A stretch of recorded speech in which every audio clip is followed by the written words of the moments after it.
Well met. Welcome back to the channel.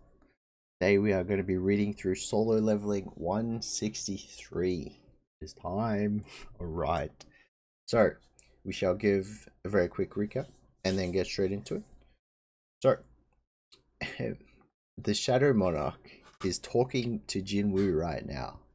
So, we left off pretty much halfway, I want to say halfway through the explanation and through the flashback. So currently, we'll recap the last chapter and then get to where we left off. So he explains his power. First of all, the Shadow Monarch that he's meeting is Sung Jin-Woo. You know, they are each other in this realm. So I wouldn't say he's actually meeting him. He's more like discovering himself. If that's how it works, it's very strange. But within the Shadow Monarch's own territory, it specifically said he can create, destroy, like change the world literally however he wants. Rather powerful. And then he goes into the fact like, why is this whole thing happening? So he's gonna show the history, pretty much, of the solo leveling verse. Sounds good to me. So we then get a quick flashback or transition to outside in the proper timeline. So all the hunters cannot believe that Jin-Woo's dead. And then Beast and Frost, so they're walking away. Like, yeah, it's done. Jin-Woo's gone. He's an ice cube. Time to freeze everyone. But then they sense like the black heart passive being like reigniting him, I think, which is gonna be his way back in. He will have to have a choice between accepting the reality that he's created in the previous chapter, or actually coming back somehow through the passive. So that's going to be very interesting, because we saw in the previous chapter as well, which we'll cover it so much. So the Beast and Frost kind of sense his power. He's still in there, and then they try and go to finish him off, and then Dad finally jumps in to protect Jin-Woo. Frost goes like flying. I think they both go flying, like so far back. So it's about time. Hopefully he sticks around to talk to him afterwards. And then we go back inside, Jin-Woo and the Monarch explaining history. So the Absolute Being created the Sovereigns or Monarchs to go up against the emissaries or rulers for his own amusement. The Absolute Being looks exactly like the statue. Of course he does. That's why he's got that smirk on. So yeah, they've just been warring for like centuries. He didn't care, but everyone had to like swear loyalty to it essentially. And towards the end of the chapter, you see like the Shadow Monarch, while he was still, you know, silver, he was one of the last remaining generals who didn't rebel against him. He got defeated, and then his own power arose within him. Literally, he's dead or dying. He arises himself and his whole army, and goes back to protect the Absolute Being, but it's too late. So this is very similar, I think, to what will happen with Jin-Woo. So currently he's on the verge of death, fighting emissaries, rulers, you know. This is exactly what happened to the Shadow Monarch.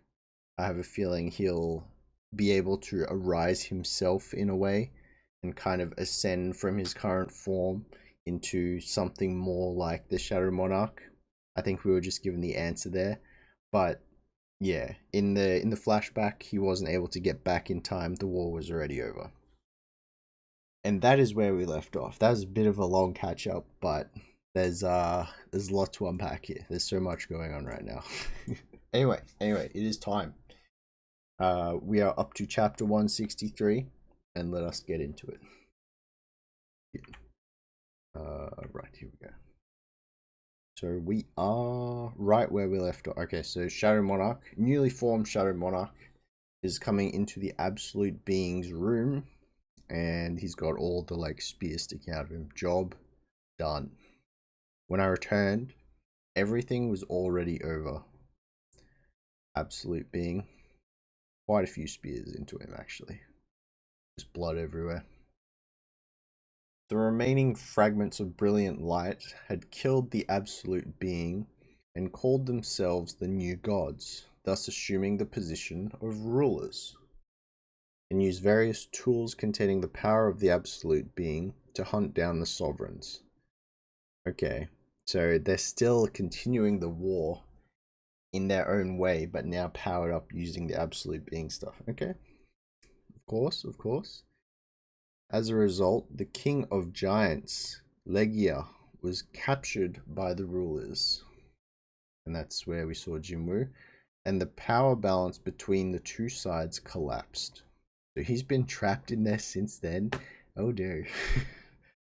Then the sovereigns realized the severity of the situation, and I used that moment to reach out to the sovereigns. So this is, we see Jin-Woo and the monarchs, beefy. They had no choice but to combine forces with me in order to combat our common enemy, the rulers. Ooh, and then we get a panel. Oh yeah, this panel, we've seen this one before. From then on, I continued the long-lasting battle. We got Gorgon, Frost, Beasts, Giant. Is that Giant? I'm not sure. It looks like Baran on the right there. Monarch. And then a couple of unknowns still. Then I continued the battle as neither a fragment of brilliant light nor an emissary of God, but as the Shadow Monarch.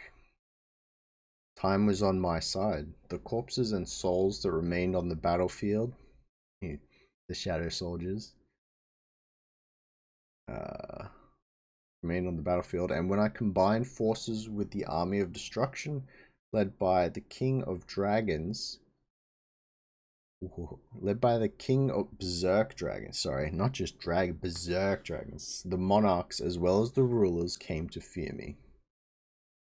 Very cool. So that looks like the demon army. Wait, no it doesn't, it's the Berserk Dragon army. Okay, and then huge beast. Very cool. Wait, is that beast in like his final form? Ooh. Or like, I guess his ancient reincarnation. Interesting. Two of the monarchs who feared me aimed for my back after combining forces, and due to that, my shadow army was nearly annihilated. You see Vortex. Strength that was too powerful had brought me betrayal. Oof. And then you see like, yeah, a silhouette and he's been cut. I think that's the monarch kind of dealing it out there. While the king of beasts, the king of the beasts, the beast monarch, ran away after abandoning his soldiers, the king of the demons, the monarch of white flames, Baran, had to pay the ultimate price. There it is. But then, so this is what we've seen before in the flashback. And then, yeah, the silver angels come, or the emissaries come down, whatever you want to call them. They have confusing names because they double up sometimes.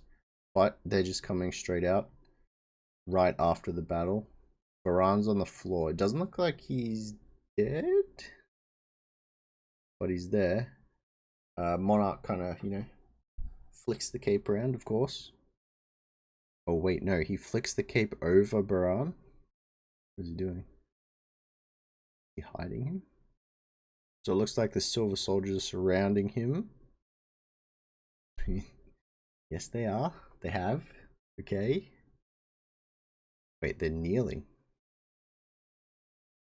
They're kneeling to him? What? Baran's under that cloak. Please, it's time for you to forgive us. O greatest fragment of brilliant light. They're saying that to the fragment of darkness. Okay. There is no reason for us to fight any longer. They seem serious, kind of. Even though they possessed enough power to send me back to nothingness, if they wanted to, they chose to pursue peace. It was the least respect they could have shown me. For the time I was their ally, fighting... Oh, sorry, hang on. Let me reread that properly. It was the least respect they could have shown me for the time I was their ally, fighting on the front lines while leading the army of brilliant light. Okay. No reason, you say? Have you not harmed my liege with your swords and spears? Ooh. He was our master as well. They're frowning. You can't see it much, but it's there. Shadow Monarch is burning his eyes. Oh, okay. This was not a peace meeting. He just grabs the guy's face.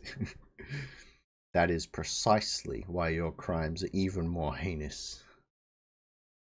You should understand better than anyone how we felt when we raised our banners of rebellion against our master. We simply wanted to end this war. Pierce my heart with your spears. This is the end that you so desperately seek. We shall finally become the victors of this war. Looks like he's holding the guy up. Please, find it in your heart to forgive us. Kill me, now. So Monarch ain't taking it for an answer. Silver Lad puts his hand on his chest. Please quell your anger. Our greatest fragment of brilliant light. Are they're trying to replace him, I think. So they all hit the salute, hands on chest. Oh wow, there's so many more of them than I thought there were. I thought the big lads just came out. No, their whole army's there. Okay. They're all saluting. I was overwhelmed. Oh, and he's changed to the sensory lady form right now. I was overwhelmed. I could not come up with any kind of solution. So I decided to hide myself for the sake of revenge. He's turned into Andre. Since I had trapped the monarch of white flames within me. Oh. I was planning on striking the forces of the beast monarch after letting my body recover. But while I was hiding, the monarchs who lost the majority of their power had been defeated by the rulers. When I reappeared in front of the monarchs who took their chances to escape the crack between dimensions. Who is this lad? He's got red hair. The king of dragons did not permit any kind of fighting, knowing that it was time for them to recover their strength, and as such he gladly allowed me to join his forces. What is that? This is some weird alliance stuff going on. We went searching for a new world for the sake of building up our new army. They're all just like, it's kind of like a free-for-all, but they're working together. Okay? Obviously, it's like their best chance for Jin-Woo or the Monarch to get revenge. So we went searching for a new world for the sake of building up a new army. And then we're in like a realm of cogs. Earth. That is correct. To the humans, the appearance of the monarchs must have seemed very unprecedented. Their annihilation was inevitable. Cities going up in a sea of flames. I've seen this scenery before. Oh, wait, the demon castle. Yeah. Is this what will happen in the future? No, no, no, no. He's Choi. This is a record of the past. Oh. What do you mean? Fake. If the monarch's reason of existence is destruction, then the reason for the existence of the rulers was to maintain this world where the absolute being was no longer. Okay. The rulers belatedly detected movements of the sovereigns and sent their armies. And everything had come to an end. So they detected monarchs there and just sent their armies, and Earth was destroyed at some point. Naturally, the rulers grew angry at the fact that the army of chaos... Wait. The rulers grew angry at the fact that the army of the chaos world they failed to eradicate managed to bring destruction upon another world. Yeah, they get their little hologram. In order to correct this, they used their tool containing the power of the absolute being, which they had prohibited themselves from using. Okay, illegal item. The tool of God, the cup of reincarnation. Oh, this can only go well. It was an incredible tool that could turn back time by 10 years. Uh-oh. Now we're getting into a danger zone. The rulers used everything they had in order to save this world, but the current Earth was way too weak to fight against the monarchs. And the Earth, where no magical energy resided, could not endure the mass-scale battles. Whether the monarchs or the rulers won the battle, the impact brought upon this planet would remain the same. That doesn't sound good. Thus, the rulers made a drastic decision. They can't save everyone. They wanted to make sure that at least some would survive, so those people could continue on in this world. So that's how the hunters were created. Oh. They were making human beings capable of surviving the collision between the two forces. The rulers wanted the humans to survive, no matter what they had to do. That kind of makes sense. Those that could survive in the changed world, but no one is ever near like the power level. If they realize the fact that with the exception of the small number of people who are hunters, everyone must die, could society really operate normally? There's no way. The Demon King is a fragment of memories left behind by the Shadow Monarch. So this world has already gone through countless annihilations. Indeed, although the higher beings are not able to go against the flow of time. Oh. They are able to perceive the change in the flow of time created by the cup of reincarnation. Okay, so they can't travel, but they can sense changes. While the rulers tried to fix their mistakes several times, the sovereigns also began modifying their plan continuously. Oh no, this is going to be a giant mess. Until the tool of God couldn't be used anymore. Well, they used it up already. Hold up, are you telling me that there is a limit to the cup of reincarnation? There is no such thing as infinite power. Just hits him with it. Just like how the absolute being, who was capable of creating worlds, was eliminated by his own creations. There is a limit to every power. So how were the creations able to kill their creator? With spears? No. It's no different to humans dying from machines they had created. Whoa. While we were created to fight and our powers were more... Oh, we were created to fight and our powers were more than enough to bring down our creator. Then, the sovereigns utilized the rulers' methods to create a plan of their own.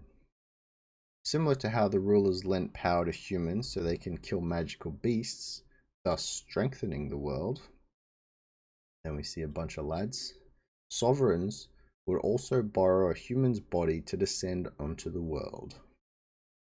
We see quite a few characters actually. Wouldn't be able to name some of these though. Top guy looks kind of like Bake, that's about it. And bring their armies far earlier than the expectations of the rulers. So essentially they've been spamming to use the Cup of Reincarnation to outplay each other and try and get an army on Earth quicker than the other faction. They planned to use the magical energy that was spread around the planet by the rulers to turn the entirety of Earth into one large trap, so that they could devour the rulers' armies coming to aid humanity in one go. Precisely. For a sovereign who possesses incredible power, to cross over into this world, they need a host body who is able to handle their power. Then we see Dragon and Shadow Monarch. But because me and the Monarch of Destruction possesses powers too great, we could not find humans who are suitable to be our hosts. At that time, one of the most capable mages working under a king came to me with a proposal. They were willing to find me a suitable human. One of the most capable mages working under a king. He has wings. A fallen angel or something? That mage, called the Architect, asserted that they would give me assistance, but only for an imperishable body in return. Look how that turned out. Okay, wait, so this guy is the statue. Interesting. Kind of makes sense, but unfortunately, no living thing could become a vessel to contain death. The architect, with the system he had designed, searched high and low for one talented in sensing magic power. One with prodigal physical power, one with superiority, one with great mentality. The architect searched for a human whose strength would meet my powers. This search was not an easy one. But in the midst of his scavenging, he found someone who bested his system. Someone who rewrote the rules of his game and exceeded his expectations. Here it is. You, who was always weak, always closest to death, and yet evaded death again and again. I watched you. Then we see a few of his earlier travels as like an E rank, I'm assuming. He looks, close to death in all of these scenarios. And even in the opposition of the architect, I picked you. I shall say it once more. Jin-Woo, and casual. I am the record of your struggles, the evidence of your resistance, and the reward of your pain. My goodness. That's Dad with baby Jin-Woo, sister and mom. What? Even though I had exceeded the architect's expectations, I must not have been enough to be able to handle your power. The architect used objects of human skill and human preference to adjust to my strength. Games and recreation. By using those to fuel your amusement, the architect's system, which used my power, transformed your body level by level to match mine. But there was a reason why the system had an analogous appearance to a game, especially with the player aspects of it. But you betrayed the architect.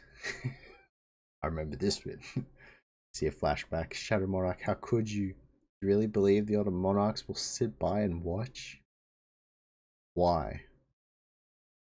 Transforms yet again. I don't recognize this unless it's the first healer lady. The ruler's apology. The betrayal of the monarchs. I pondered on which side I should stand on.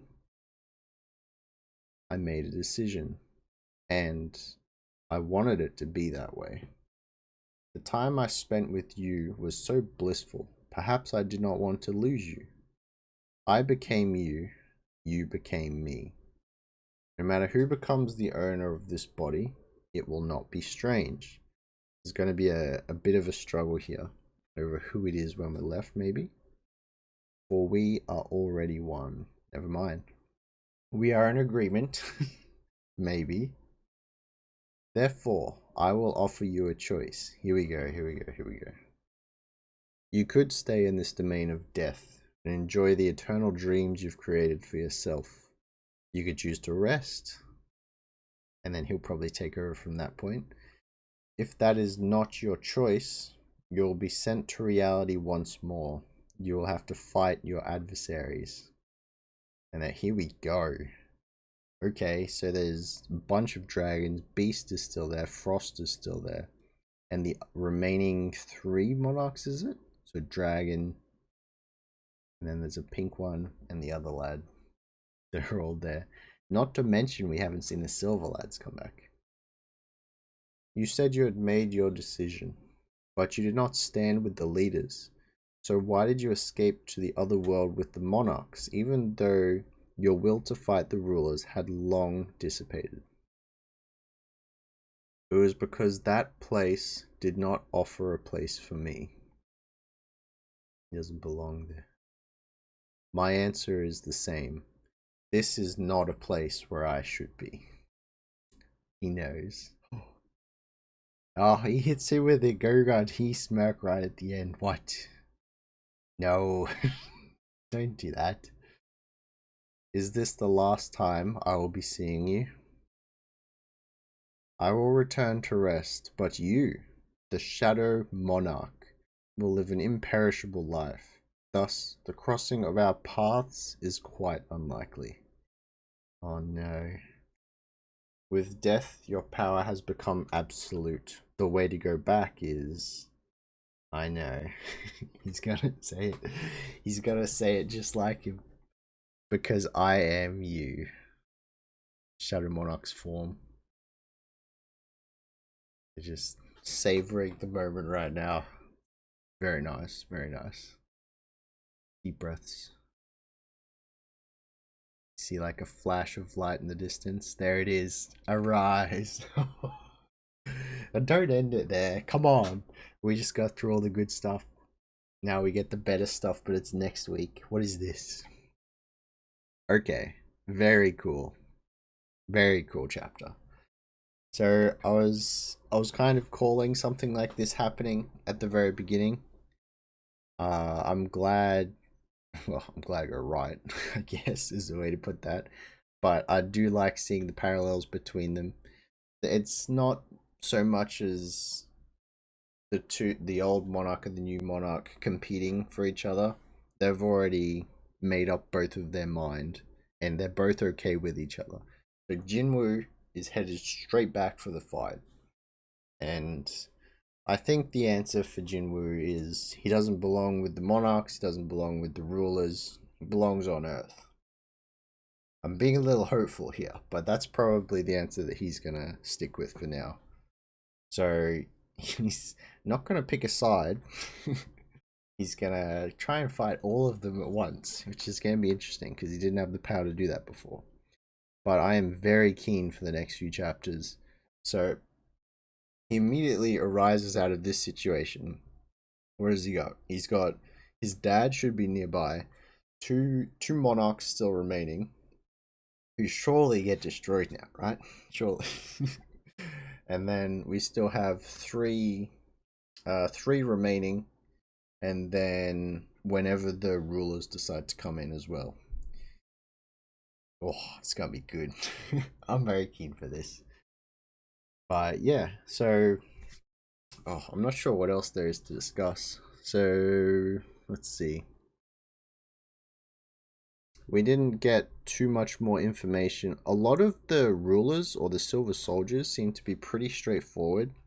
Like there's no specific abilities or anything that each one has. They all seem very samey. With their silver power, they can fly. They got lances, you know, that kind of stuff.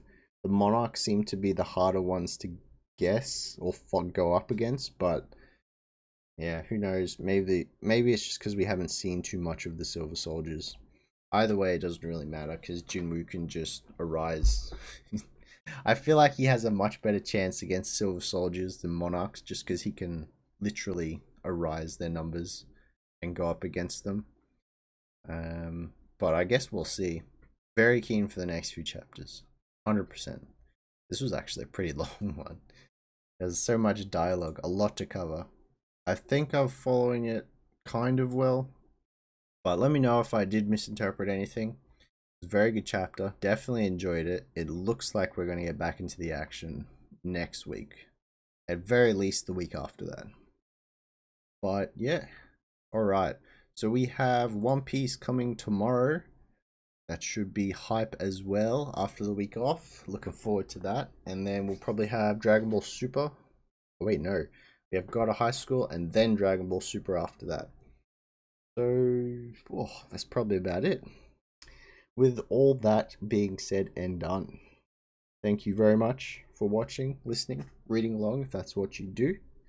And I'll catch you tomorrow for the next one. Laters.